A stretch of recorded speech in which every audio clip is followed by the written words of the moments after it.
પાટનગરમાં આયોજન વગર થતા ખોદકામના કારણે સ્થાનિકોમાં ભારે રોષ જોવા મળી રહ્યો છે। સેક્ટર 14ના મુખ્ય પ્રવેશ દ્વાર પાસે તાજેતરમાં જ બનેલા રસ્તા પર ફરીથી ખોદકામ શરૂ કરાતા વાહન ચાલકો અને રહીશોની મુશ્કેલીમાં વધારો થયો છે।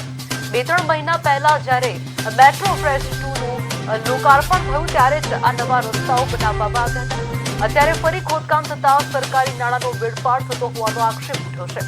સેક્ટર 14ની મુખ્ય એન્ટ્રી પર જ ખોદકામ હોવાથી પીક અવર્સમાં ટ્રાફિક જામની ગંભીર સમસ્યા સર્જાય છે, જેના કારણે ટ્રાફિકે કહી શકાય કે ઓફિસ જતા લોકો અને વિદ્યાર્થીઓ હેરાન પરેશાન થઈ રહ્યા છે।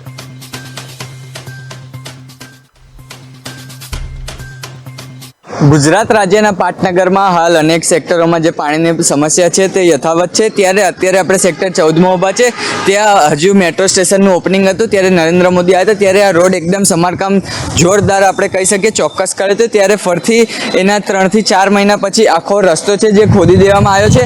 તમે જોઈ શકો છો કે આખો રસ્તો જે ખોદી દેવામાં આવ્યો છે, સાથે સાથે ખોદતી વખતે જે તંત્ર દ્વારા ધ્યાન રાખવામાં આવ્યું નથી ને તેમાં પાણીની જે લાઈન હતી તે તૂટી ગઈ છે અને એમાં પાણીની સમસ્યા વચ્ચે પાણી તો હવે અહીંયા તમે જોઈ શકો છો જે પાણીનો ફ્લો છે તે અનેક નદીઓ આપણે કહી શકીએ કે જે પીવાના પાણીની હાલ નદીઓ વહી રહી છે।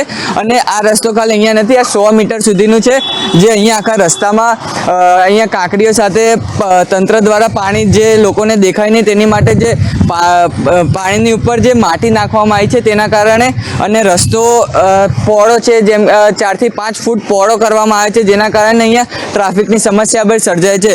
શ્લોક ચૌહાણ, પાટનગર નેટવર્ક ન્યૂઝ, ગાંધીનગર।